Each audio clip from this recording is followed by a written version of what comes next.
Hi అండి. Hi అండి. ఎలా ఉన్నారు అందరూ? Welcome to our channel Pallavi home trends. ఇది ఈవినింగ్ వ్లాగ్. ఆల్రెడీ నిన్న వీడియో చూస్తే మీకు బాగా అర్థమవుతుంది. ఇంకొకటేంటంటే ఏదైనా ఒకటి చేసేసిన తర్వాత ఫీల్ అయ్యే కంటే చేయకుండా ఉండడమే చాలా ఇంపార్టెంట్. ముఖ్యంగా షాపింగ్‌లో మనం ఎలా మైండ్ కంట్రోల్ చేసుకోవాలి, నేనైతే ఎలా ఫాలో అవుతాననేది టిప్స్ అయితే షేర్ చేస్తాను. నిన్న ఆల్రెడీ కిడ్స్ బిహేవియర్ కోసం వీడియో చేస్తే కామెంట్ చేశారు ఇద్దరైతే, "మా కిడ్స్ బిహేవియర్ చాలా హారబుల్‌గా ఉంటదక్క" అనేసి. అలా ఏం లేదండి. మనం కొంచెం మేనేజ్ చేసుకుంటే సరిపోతుంది కదా! ఇక్కడైతే నేను క్యారెట్ అయితే తురుముతున్నాను. పిల్లలు ఆల్రెడీ చదువుకుంటున్నారు. వాళ్ళని చదివిస్తూనే నేనిక్కడ పని చేసుకుంటున్నాను. ఎందుకంటే మనం ఏదో ఒకటి చేస్తూనే వాళ్ళని చేయమని చెప్పాలి. అంతేగాని మనం ఖాళీగా కూర్చొని మనం ఫోన్ స్క్రోల్ చేస్తూ వాళ్ళని చదవమని చెప్పడం అదస్సలు చేయరు. మనం ఏదైనా పనైనా చేసుకోవాలి. లేదంటే మనం కూడా చదవడమో, రాయడమో చేయాలన్నమాట. అక్కడ వాళ్ళనైతే షూట్ చేయలేదు. ఎందుకంటే పిల్లల్ని అస్తమానం చూపించడం కూడా నాకిష్టం లేదు. వాళ్ళు చేసుకునే పని వాళ్ళు చేసుకుంటారు. వాళ్ళు హోంవర్క్స్ అవి అయిపోయిన తర్వాత క్యారెట్ తురిమేసి పక్కన పెట్టి, ఇక్కడైతే సాక్సెస్ అన్నీ వాష్ చేశాననమాట. ఈ టిప్ ఫాలో అవ్వండి. చాలా యూజ్‌ఫుల్‌గా ఉంటది. అన్ని సాక్సెస్ కలిపేసి మెస్సీలాగా అయిపోకుండా మనం ఎక్కడికక్కడ సెపరేట్‌గా ఫోల్డ్ చేసుకొని ఇలా ఆర్గనైజ్ చేసుకుంటే సాక్సెస్ అనేసి ఈజీగా దొరికేస్తాయి. మనకి పిల్లలే వాళ్ళు కావాల్సినవి తీసుకుంటారు. బావుంటుందన్నమాట. నేనైతే ఇలానే చేస్తాను. ఈ ఫోల్డింగ్ కూడా చాలా బావుంటది. అంతకుముందు వేరేగా ఫోల్డ్ చేసేదాన్ని. అవి కొంచెం స్ట్రెచ్ అయిపోయి, సాగిపోయేలా అయిపోతున్నాయని చెప్పి ఇలా పెడుతున్నాననమాట. ఒకదానిపైన ఒకటి ఇలా ప్లస్ మార్క్ లాగా వేసుకోవాలి. వేసుకున్న తర్వాత ఇక్కడ చూపించినట్టు ఫోల్డ్ చేసి ఏదైనా బాక్స్‌లో పెట్టేసుకోండి. బాక్స్ అంటే మనకి మామూలుగా చాలా రకాలు ఏమైనా కొన్నప్పుడు అవి వస్తాయి కదా! అలా ఆర్గనైజర్‌లువి కొనకుండా మనం రీయూజ్ చేసుకోవచ్చు. నేను చాలా వరకు ఇలా ఆర్గనైజర్స్ అసలు ఎప్పుడు ఏది కొనను. ఇలా కార్డ్ బాక్సెస్ ఉంటాయి కదా! ఈ బాక్సెస్‌నే నేను మళ్ళీ మళ్ళీ అంటే ఇప్పుడు ఇది కొన్నాళ్ళకి మెత్తగా అయిపోయి పాడైపోతుంది కదా! పాడవ్వకపోయినా ఇలాంటి బాక్సెస్ వల్ల అట్టపెట్టెలు ఉండడం వల్ల బొద్దింకలు బాగా వస్తాయి. అందుకని ఎప్పుడు ఇదే ఉంచేయకుండా ఒకవేళ ఉంచినా దీన్ని మూవ్ చేస్తూ ఉండాలి. పెట్టేసి ఒక చోట అలా ఉంచకుండా మూవ్ చేసి ఒకసారి క్లీన్ చేసి మళ్ళీ పెట్టుకోవడం చేస్తుంటే బొద్దింకలు రాకుండా ఉంటాయి. ఇదొక టిప్ అండి. రేపటి వీడియో మీరు ఖచ్చితంగా చూడండి. క్లీనింగ్ వ్లాగ్ అయితే షేర్ చేస్తాననమాట. ఇక్కడ చూస్తున్నారు కదా! ఎన్ని సాక్స్ పెయిర్స్ అయితే మనకి పట్టాయో హ్యాపీగా ఇలా ఫోల్డ్ చేసుకుని లాస్ట్ చూపించిన ఫోల్డ్ కూడా మనకి బావుంటుంది. ఇలా అయితే నేను ఆర్గనైజ్ చేసుకుంటాననమాట. పిల్లలవి, మా వారివి అన్నీ కలిపి పెట్టేసి ఇంకా మా వారివి ఏమి లేవు. అన్నీ పిల్లలవే ఉన్నాయి. కొంచెం సివిల్ సాక్స్, యూనిఫార్మ్ సాక్స్ మాత్రమే మా వారివి. హ్యాపీగా వాళ్ళక్కడ ఉన్నాయి తీసుకోండి అంటే చాలు హ్యాపీగా తీసుకుంటారు. వాళ్ళు యూజ్ చేసిన తర్వాత మళ్ళీ మనం వాష్ చేసి అక్కడే పెట్టేసుకోవచ్చు. ఇక్కడైతే నేను క్యారెట్ ఆల్రెడీ తురిమాను కాబట్టి క్యారెట్ విత్ ఎగ్ ఫ్రై చేస్తున్నాను. ఇది అయిపోయిన తర్వాత మేము షాపింగ్‌కైతే వెళ్ళామన్నమాట. ఈవినింగ్ ఇంకా మా వారు డ్యూటీ నుంచి వచ్చిన తర్వాత వెళ్ళామంటే 8 తర్వాత వెళ్ళాము. కర్రీ కోసం ఫస్ట్ క్యారెట్ ఫ్రై చేసేసి ఎగ్ అయితే బీట్ చేస్తాను. ఇలా చేయడం వల్ల మా పిల్లలు కూడా ఇష్టంగా తింటారు. క్యారెట్ తినము అనే పిల్లలకి ఇలా ట్రై చేయండి. ఎగ్ కాంబినేషన్ వేస్తాం కాబట్టి వాళ్ళకి నచ్చుతుంది.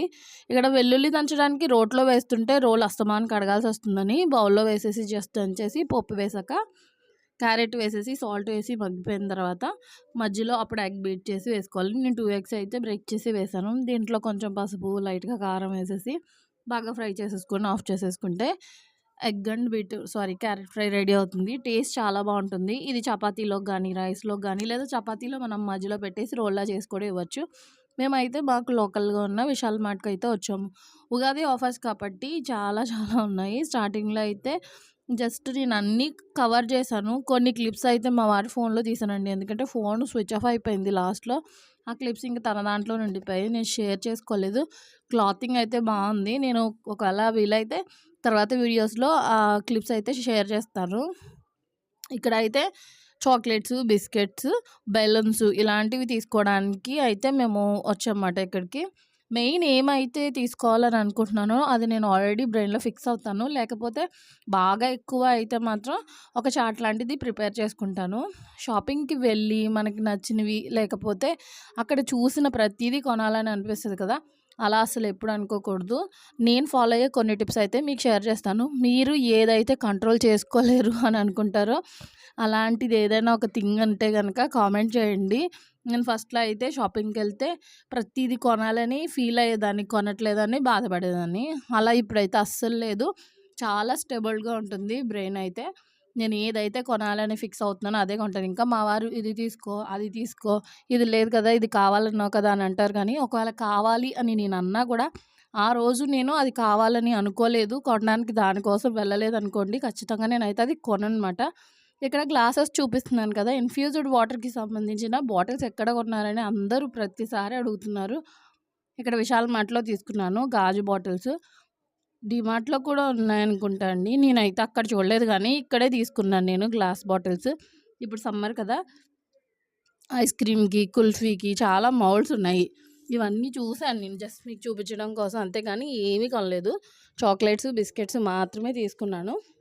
మెయిన్ మనం మనీ స్పెండ్ చేయడం తెలిస్తే గనక మనీ ఆటోమేటిక్‌గా సేవ్ చేస్తాము. ఈ 2 చాలా చాలా ఇంపార్టెంట్. షాపింగ్ ఎలా కంట్రోల్ చేయాలనేది అవసరమా? దానికేముంది అని అనుకుంటారు గానీ చాలా అవసరము. మనం షాపింగ్ అనేది చాలా కంట్రోల్‌గా చేసుకోవాలి. చాలామంది స్ట్రెస్ ఫీల్ అయినా, లేదంటే రిలీఫ్‌గా ఉండడం కోసము షాపింగ్‌కెళ్తూ ఉంటారు. లేనిపోనివి మనకి నచ్చినవి అన్నీ ఏదో చిన్నదో, పెద్దదో కొనేస్తారు. కొనేసి ఇంట్లోకి తెచ్చుకొని పెట్టుకుంటారు. దానివల్ల యూజ్ ఏముండదు. ఒక్కొక్కరు ఏదో ఒక్కసారి యూజ్ చేయడానికో, లేదంటే యూట్యూబ్‌లోనో, ఇన్‌స్టాగ్రామ్‌లోనో రకరకాలు ఇప్పుడు ప్రతీదీ ఎన్ని వచ్చేస్తున్నాయంటే ప్రతిదానికి ఒక్కొక్క వస్తువు ఉంటుంది. మన పెద్దవాళ్ళైతే ఒక వస్తువునే మల్టిపుల్‌గా యూజ్ చేసేవారు. అలా కాకుండా మనం ప్రతిదానికి ఒక్కొక్కటి కొంటున్నాము. కొని మహా అయితే దాన్ని ఒకసారి యూజ్ చేస్తాము. తర్వాత మళ్ళీ అది అలానే ఉండిపోతుంది. క్లటర్ ఎక్కువైపోతది మన ఇంట్లో. దాంతో పాటు మనకి స్ట్రెస్ కూడా పెరుగుతుంది. డబ్బులు వేస్ట్ అవుతాయి. మన టైం వేస్ట్ అవుతుంది. తర్వాత మళ్ళీ మనం తీరిగ్గా కూర్చొని బాధపడతాం. ఇవన్నీ ఉండకుండా ఉండాలంటే మనకి స్పెసిఫిక్‌గా ఏదైతే ఇంపార్టెంట్, ఇది ఖచ్చితంగా నీడ్, దీన్ని మళ్ళీ మళ్ళీ మళ్ళీ వాడతాము అనుకున్నదే కొనండి. కిచెన్‌లోకైనా, అలాగే మనం క్లాతింగ్ అయినా ఏదైనా సరే. బట్టలైనా మనం ఎక్కువ ఎక్కువ కొనకుండా మన దగ్గర ఉన్నవి ఒకవేళ ఎవరికైనా ఇచ్చేయడమో, డొనేట్ చేయడం, మనం వేసుకోవట్లేదు అనుకుంటే ఆ సెల్ఫ్ ఖాళీ అయితేనే కొత్తవి పెట్టేలాగా ట్రై చేయండి. దీనివల్ల ఏంటంటే మనకి మెయిన్ స్ట్రెస్ ఉండదు. అండ్ సేమ్ టైం మనం మనీ కూడా సేవ్ చేస్తామన్నమాట. మనం ఇలా చిన్న చిన్న వాటికి పెట్టేవి మనకి అప్పుడప్పుడు డబ్బులు తెలియదు కానీ, ఒకసారి ఆ మంత్లో మనం ఏమేమి కొన్నాము అంటే రెగ్యులర్‌గా మనకి ఖచ్చితంగా నీడ్స్ ఉంటాయి కదా! నీడ్స్ కాకుండా ఎక్సెస్ ఏం కొన్నాము పిల్లలకి గానీ, మనకి గానీ, లేదా ఇంట్లో హస్బెండ్ గానీ ఏం కొన్నాం అనేది ఒకసారి నోట్ చేసుకొని, ఒకసారి పాయింట్ చేసుకుంటే గనక ఈ నెలలో ఇన్ని కొన్నాము. కానీ ఇవేమీ అవసరం లేదు అన్న ఫీలింగ్ వచ్చిందనుకోండి, నెక్స్ట్ మంత్ అలాంటివి ఏమీ చేయొద్దు. షాపింగ్ కూడా చాలా లిమిటెడ్‌గా చేయండి. ఇప్పుడు ఆన్‌లైన్ షాపింగ్ కాబట్టి అన్నీ అలాగే కొనేస్తున్నాము. నెక్స్ట్ ఇక్కడ చూస్తున్నారు కదా! టాయ్స్. మా పిల్లలు నిన్నే చెప్పాను వీడియోలో. చాలామంది పిల్లలు షాపింగ్ మాల్స్‌లో దొర్లేసి అది కావాలి, ఇది కావాలని ఏడ్చి, సాధించి ఎలా అయితే కొనిపించుకుంటారు. అలా మా పిల్లలు అసలు ఏం చేయరు. జస్ట్ మామూలుగా అన్నీ చూస్తున్నారన్నమాట. అక్కడే ఆడేసుకుంటారు మా పిల్లలు కావాలంటే. ఎందుకంటే ఒకవేళ వాళ్ళకి కావాలి అనిపిస్తది, అక్కడికెళ్ళి చూసిన తర్వాత మనకి ప్రతిదీ ఎలాగా చూసి ఇది కొనాలి, అది కొనాలి అనిపిస్తదో సేమ్ వాళ్ళకి అలాగే అనిపిస్తది. కానీ ఇంటికి తీసుకొచ్చిన తర్వాత ఆడేది ఉండదు, చేసేది ఉండదు. అందుకని నేను ఎక్కువగా వాళ్ళని ఈ ఇది కొంటాను అని ఎప్పుడు అనను. వాళ్ళు కూడా అడగరు. మా పిల్లలకి మేము అలాగే అలవాటు చేసాము. ఇంకా అయితే షాపింగ్ నుంచి వచ్చేసిన తర్వాత ఇంగోండి ఈ చాక్లెట్లు, ఈ బిస్కెట్లు తీసుకున్నాం. నైట్ అయితే లేట్ అయింది. ఇంకా తినకుండా వెళ్ళాం కాబట్టి వచ్చి తినేసరికి లేట్ అయిందని ఇంకా నైట్ ఏం చూపించలేదు. మార్నింగ్ చూపిస్తున్నాను. ఈ బిస్కెట్స్, చాక్లెట్స్ తీసుకున్నాము. ఆఫర్స్‌లో ఉన్నాయని, బై వన్ గెట్ వన్ అని. షాపింగ్ వాళ్ళు కూడా బాగా స్ట్రాటజీ మెయింటైన్ చేస్తున్నారు. ఎందుకంటే ఒకే దాంట్లో తీసుకోవాలి. వేరే వేరే ఫ్లేవర్స్ 2 తీసుకోకూడదన్నారని ఇంకా అదే తీసుకున్నాను. ఫ్రూట్ అండ్ నట్ బావుంటదని చాక్లెట్స్ తీసుకున్నాను అనమాట. తర్వాత రాత్రి నేను చుక్కు కూర తీసుకొచ్చాను. ఫ్రిడ్జ్‌లో పెట్టాలంటే మళ్ళీ దాన్ని కట్ చేసో, లేదంటే క్లాత్‌లో ర్యాప్ చేసో, పేపర్‌లో పెట్టాలి. ఇంకా అంత టైం లేక నేను గిన్నెలో నీళ్ళు పోసి పెట్టానమాట. మార్నింగ్‌కి చూడండి ఎంత ఫ్రెష్‌గా ఉందో. నేను ఇలానే ఫాలో అవుతాను.